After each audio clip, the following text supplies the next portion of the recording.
Chapter 26. Thrown to the Wolves. Redheart had patched me up within the hour, or rather as patched as she could manage with such limited supplies. She wasn't satisfied with her work, although for all intents and purposes, it would hold, if only until I returned and she could properly do her job.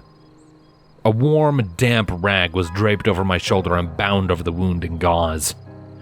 My shoulder festered beneath it, but the medicine Redheart had found in the kit was slowly working its magic, blanketing the pain with a more welcome numbness. My leg felt stiff. Every other step across the well-trodden dirt path of the Ponyville streets was jarring. The nurse said it would probably need stitches. For now, a handful of paper napkins and a whole lot of tape would have to suffice. Again, Redheart was very unsatisfied. "You better make it out of this wild scheme in one piece," she had said while I left with the others. "And you better come back to me, too, so I can properly treat these. My pride as a nurse is on the line here." For whatever it was worth, I hoped I made it out of this alive, too.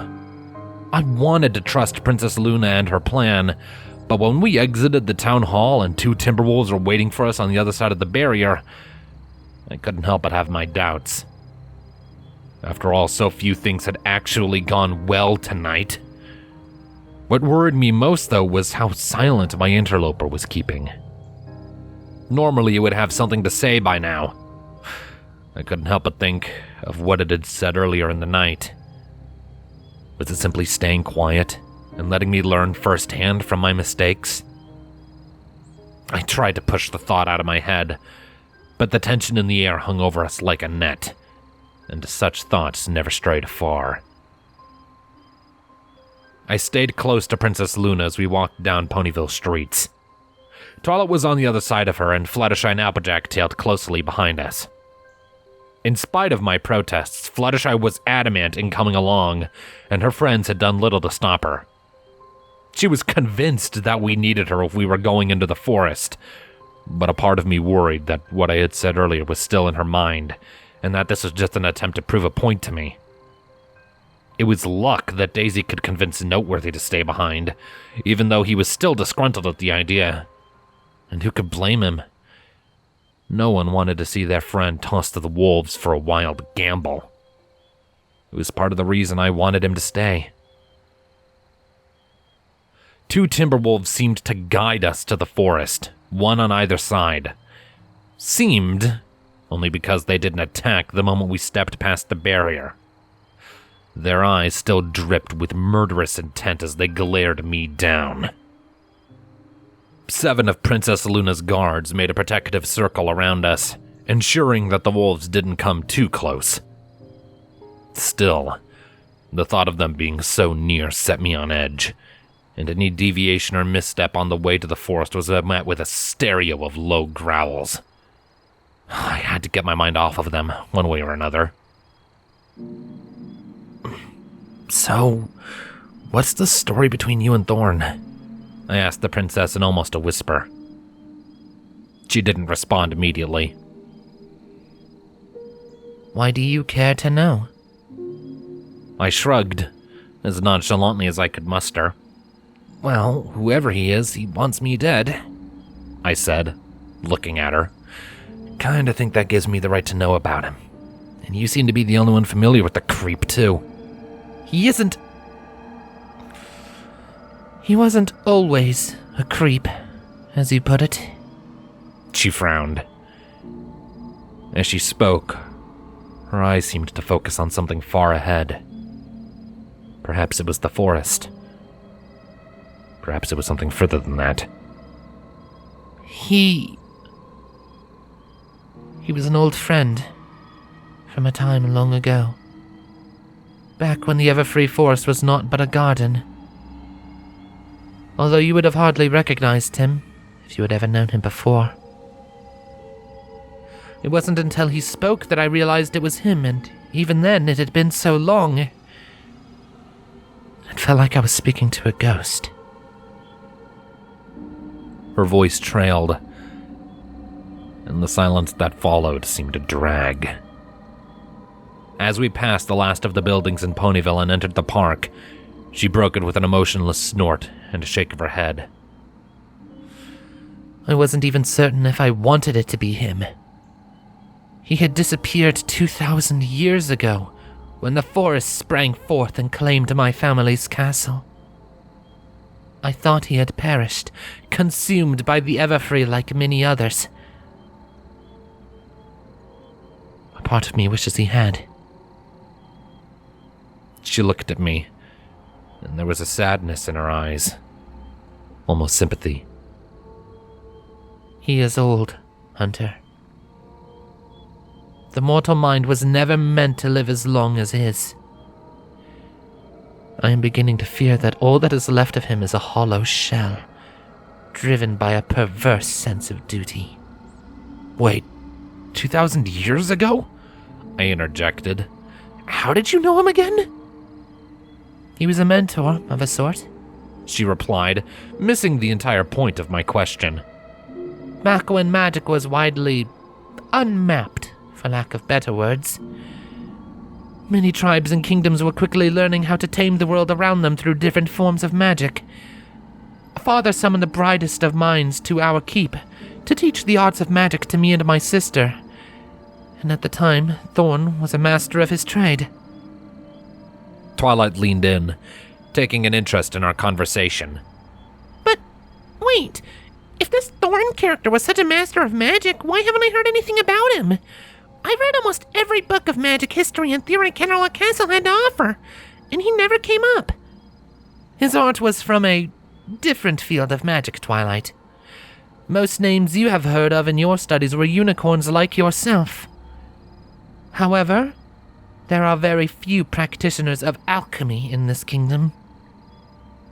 Perhaps your friend Zecora might have heard of him if she studied for her trade. Wait, no, go back, I said, trying to steer the conversation back where I wanted it. Princess Luna gave me a curious look as I studied her. So, you mean to tell me you knew this guy who... You're 2,000 years old? I blinked, trying to connect more dots. No, wait, older, right? How can you... I mean, you look so... You would do well not to press for a mare's age, Hunter. She said with a chuckle. Her smile faded as quickly as it came, though. But, yes, I was alive then. Granted, I was just a filly, and a very naive one at that. Most of my memories of that age have been obscured with time. However, there is one day I remember clearly as though it was yesterday. It must have been before noon. My sisters and my studies hadn't started yet, and they never would. Father had summoned Thorne and Star Swirl for the lessons that day. Star Swirl? Twilight cut in excitedly. Isn't the Star Swirl the bearded? The father of modern magic? The most important unicorn from the pre-classical era? Her hooves moved giddily as she walked. You never said you knew him personally. None of my books mention it either. What was he like? Was he really as great as his books claimed? Please, dear Twilight. One story at a time, Princess Luna said. The unicorn calmed down, albeit slightly. With a cough into her hoof, she returned her attention to the forest we were quickly approaching, though her ears still flicked in our direction to listen. But yes, I did know him, for however short a time it was, Luna continued.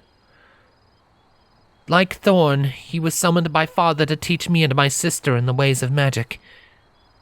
Though the two came from distant lands, they quickly grew together as colleagues of a sort. Or perhaps academic rivals is a better way of putting it.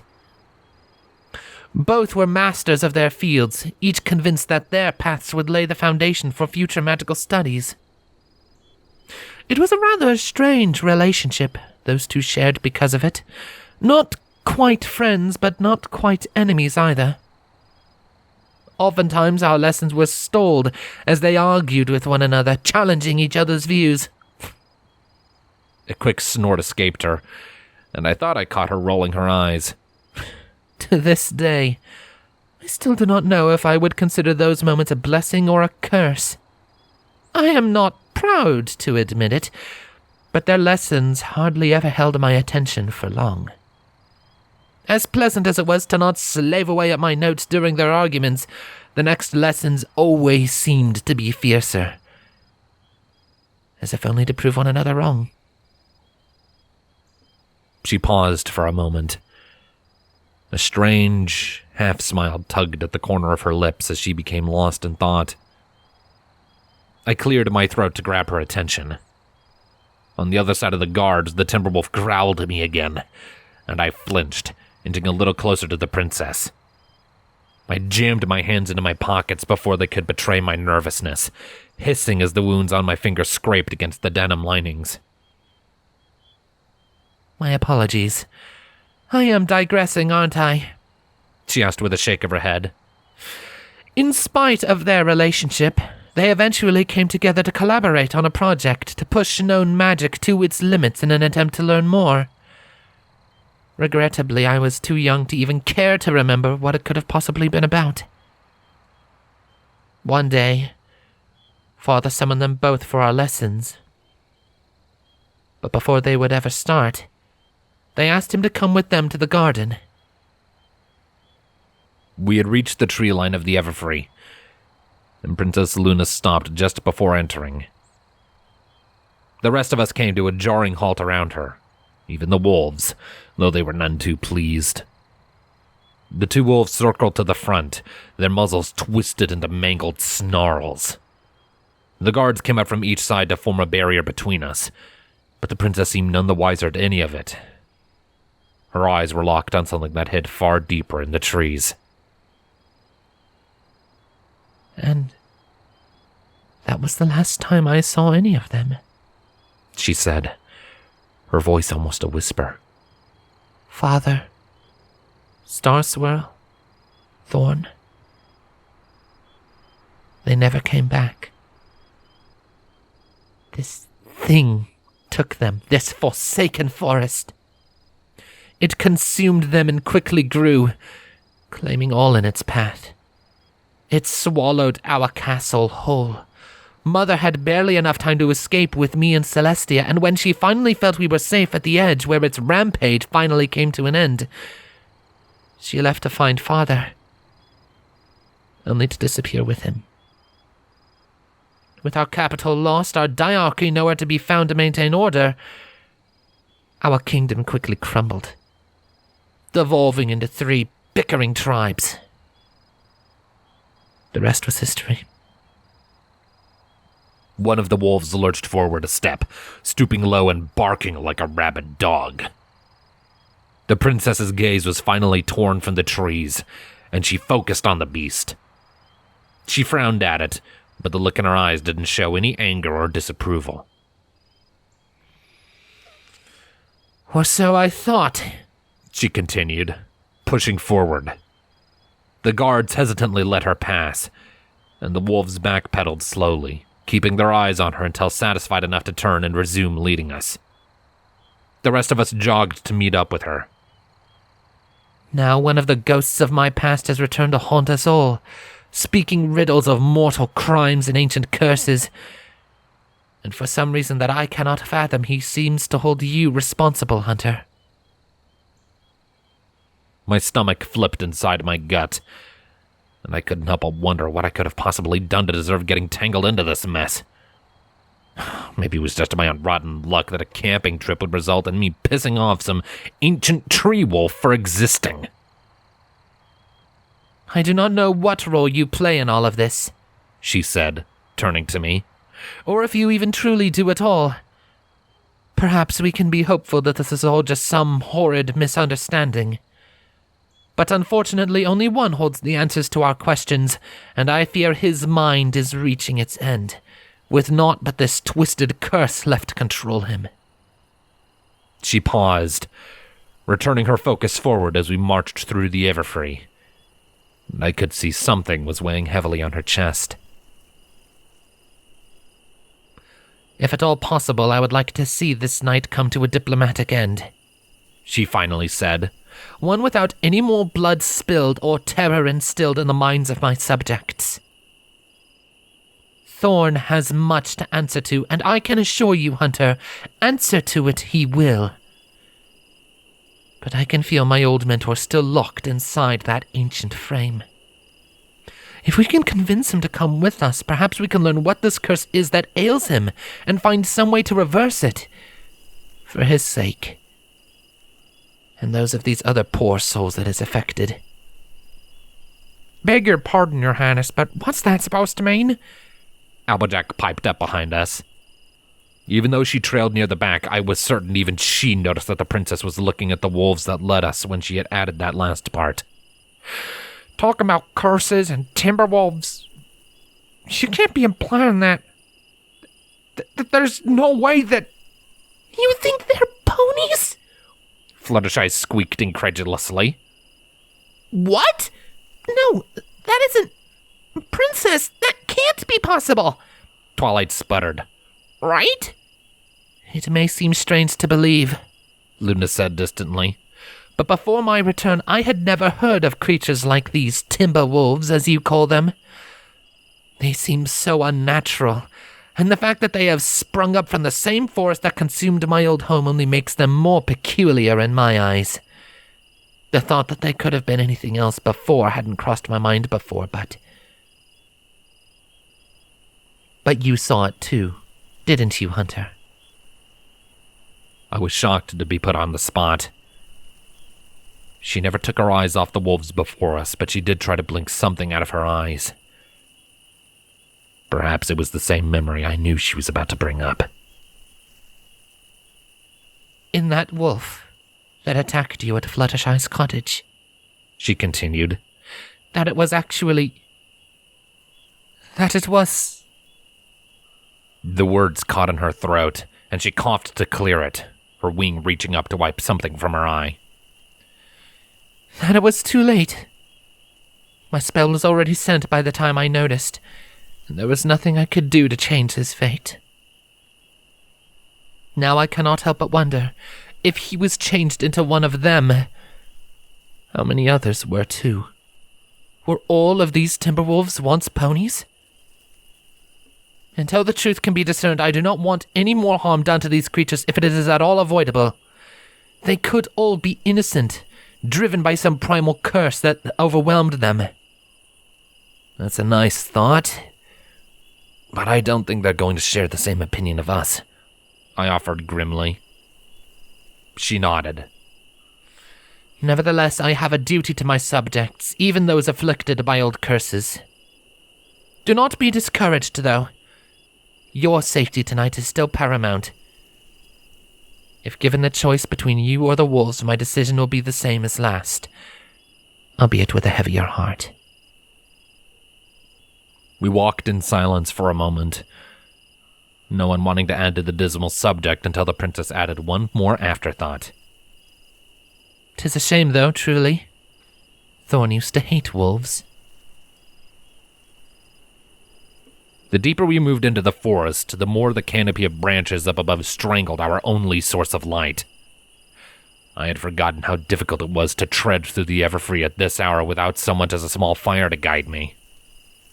It wasn't long until everyone's forms devolved into moving shapes. Only the princess's mane kept its strange glint, like stars drifting in an ocean. It was the closest thing we had to a beacon. It offered a small comfort in the dark, but only barely so. Each step further in brought with it another crashing wave of unease. Something told me that we were far deeper in the Everfree Forest than the princess had planned, and the way her mane shimmered as her head moved curiously from side to side only seemed to prove my concerns. My hand reached for the familiar weight of my hatchet swinging against my waist, and as my fingers brushed against the cool metal of its head, I released a pent-up sigh. It wasn't long before there was a break in the canopy up ahead. Silver moonlight flooded into the narrow trail, revealing a lone, moss-covered timberwolf, sitting as still as a statue. As we approached him, the two timberwolves that led us growled at it, and Thorne opened his eyes. Even with the princess's story from before, it was hard to imagine this thing before us as anything more than a feral animal, as he bared his gnarled fangs at me. I could see the earth tearing beneath his claws as he flexed. He didn't even seem to notice the others. Heavens to Betsy! Applejack breathed behind me as we came to a stop. I've seen some bigger mean-looking timberwolves in my time, but that... What in tarnation is that, princess? Thorne. It was loud enough to be an answer and a call, but the wolf didn't acknowledge it. The princess stepped out of the shadows and into the moonlight, her voice sterner the second time. Thorne! The wolf blinked, and his snarl melted into a sick, almost welcoming smile as he looked at her. Ah, young Luna, it warms my heart to see you here, albeit with more company than I anticipated. The two timberwolves that let us crawled to their leader, flanking Thorne on either side and staring at me hungrily. But that doesn't matter, since you brought with you the only one that mattered. I knew I could trust your word. Now, please. There was a creaking sound as he lifted his paw and stretched it out expectantly. Deliver it to me. My blood ran cold. It occurred to me just how much faith I had put into the princess's plan. My doubts were quickly dashed away, though, as she stood close by my side and held her wing out protectively against my chest. Thorne's pleasant smile twitched for a moment, and his eyes narrowed on us. First, the hostages you stole, Luna said sternly. The Timberwolf huffed. Such harsh words you use lately, he muttered with a growl. But as you wish. A snarl rose from his gullet, and he released it with a sharp bark. There was a shifting in the foliage next to him, and two more wolves emerged into the moonlight, followed by a small crowd of 8 frightened ponies. I scanned through the faces as they came into view, hoping to find that familiar mint green coat, and I wasn't sure whether or not to be comforted by the fact that Lyra wasn't with them. They were all shaking like leaves, though, especially the only foal, who stayed close to what I assumed could have only been one of her parents. When they saw us, they all gave excited squeaks, the only sounds they could manage with their currently muzzled faces. Vines were wrapped tightly around their snouts, and they all seemed to be bound together by them like a chain of leashes. I could feel the muscles on Princess Luna's wing tense as she kept it against me, and the corners of her frown tugged ever so slightly further down. Thorne snapped his jaws at the newcomer wolves, and they dropped the vine that held the hostages together. The ponies didn't waste a moment of their newfound freedom, and before the slack of the leash even hit the ground, they all stampeded to our side of the trail. Before they made it halfway, the princess's horn ignited, and the vines severed themselves from their subjects' faces. Oh, thank goodness, we're saved! Thank you, princess! I want to go home! They rushed past me and the princess. All the while, Luna never took her glare off of Thorne. Valiance, Bastion, take these ponies back to the village and await our return. We won't be much longer. Of course, Your Highness. Wait. This can't be right, Twilight said before they left. Her eyes were scanning through each of them as well, and her heart seemed to drop as he searched through them a second time. There are only 8 ponies here. I thought there were supposed to be 20. 'Twas right, Applejack chimed in anxiously. And I ain't seeing Pinkie Pie in here anywhere. Or Rainbow Dash, Fluttershy added. What have you done with our friends? Twilight demanded, taking a step forward. Thorne chuckled at her bravery, and as the new wolves retreated to his side, he rose to his full height and took a step closer. Fret not, little one. Your friends are safe, of that you have my word. Once your princess honors her end of the bargain, they will be released as well. Luna stiffened before me. What? She shook her head in disbelief. No, I won't allow it. Release your hostages now, all of them, so that I might have some peace of mind before we continue. You must forgive me, Your Highness, but I am only being cautious. He returned with a knowing grin.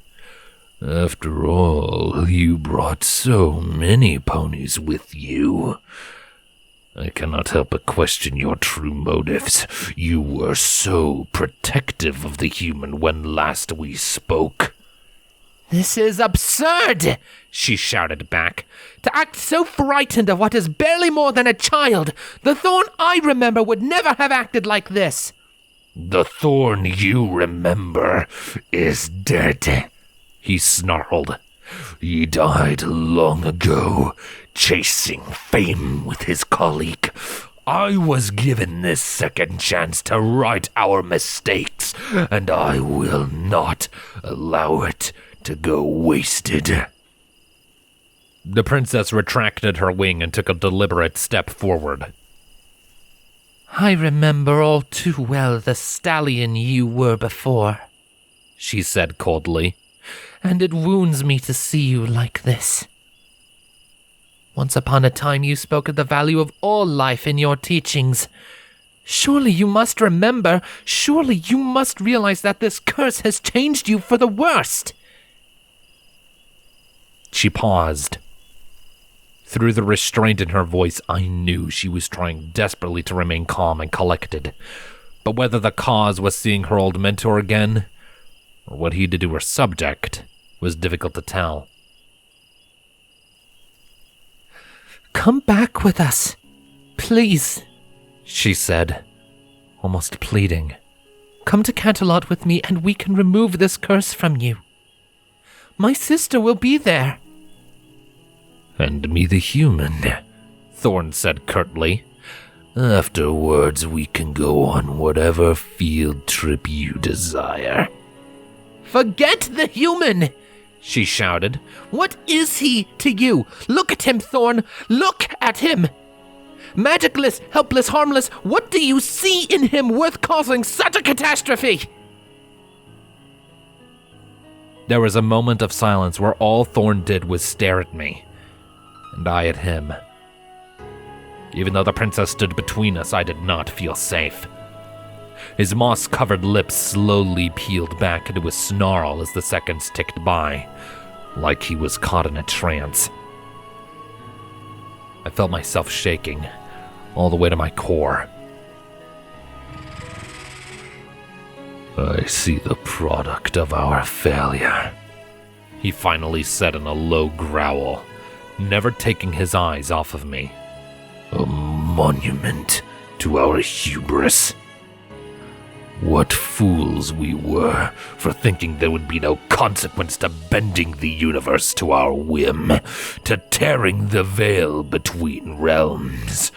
We never could have imagined they would be on the other side. Humans, spell breakers. He released a slow, heavy breath that could have been a snarl. He took a step forward, and then another, crouched low all the while like he was ready to pounce. You ask me what I see in him. I see an infection. A rat with a plague that mustn't spread. I see the magic of our world fester around him like an open wound, never quite healing, even when he leaves. I see a toxin flowing through his veins, so potent that no potion I could create could ever remedy it. A barrier sprung up between both parties as Thorne took another snap, splitting the trail in half. The wolf paused, sliding his attention to the princess and releasing a low growl. And I see a foolish young fool, he spat, Blind and naive, believing an infection to be innocent. If it is as you say, and I am a naive fool, then does it not fall to you, my teacher, to educate me? Princess Luna challenged. What happened that day, Thorne? I deserve to know. After all this time. Thorne didn't answer immediately. As time began to drag and the earth tore beneath his tensing claws, I thought he wasn't going to answer.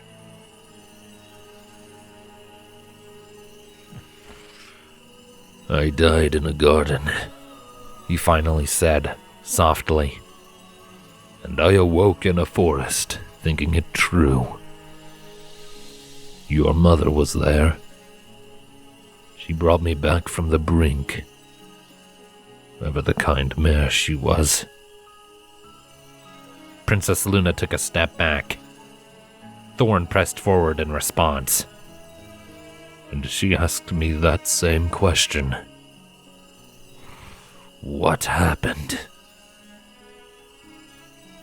It was then we found the reward for Star Swirl's curiosity.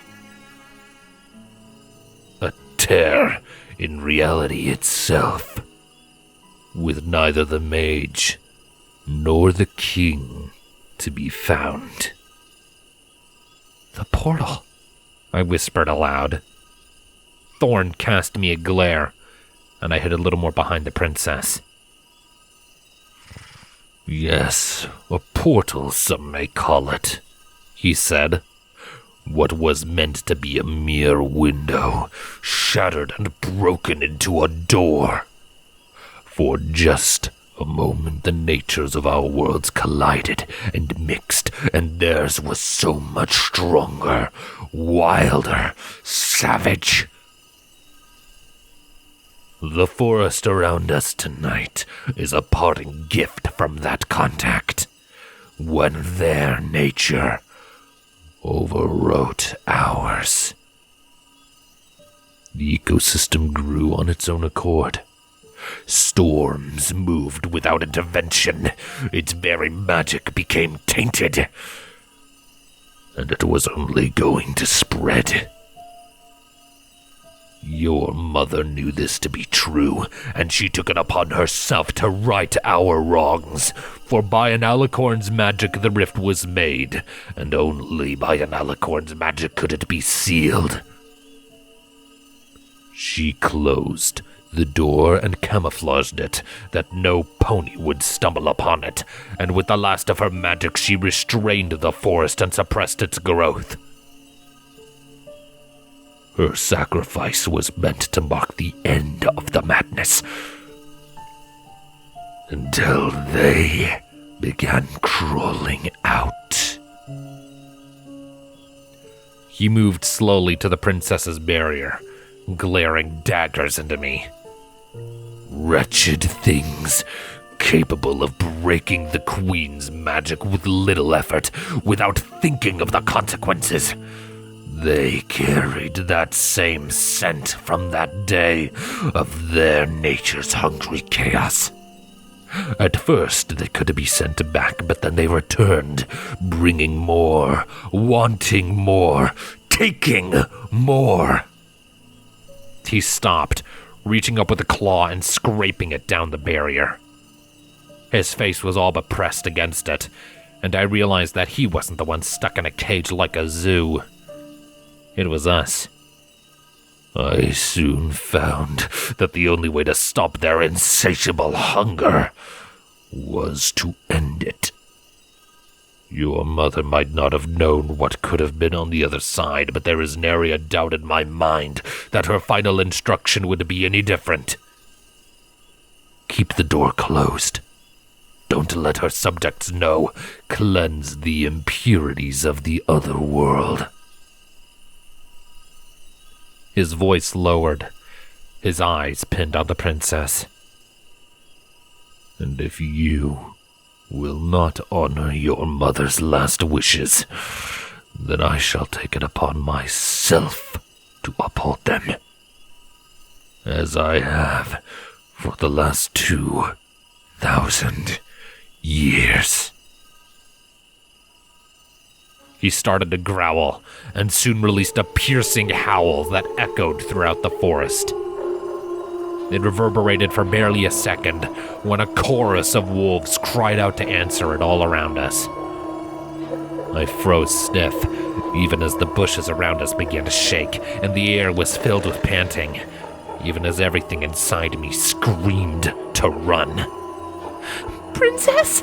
Fluttershy squealed. She snapped her head back to us, focusing mainly on Twilight. I fear it is no longer safe here for Hunter, she said urgently. Take him back to Ponyville with your friends. What? But, Princess, what about now, Twilight Sparkle? We haven't the time to delay, she said sternly. Guards with me! Detain these wolves so this night might finally come to an end.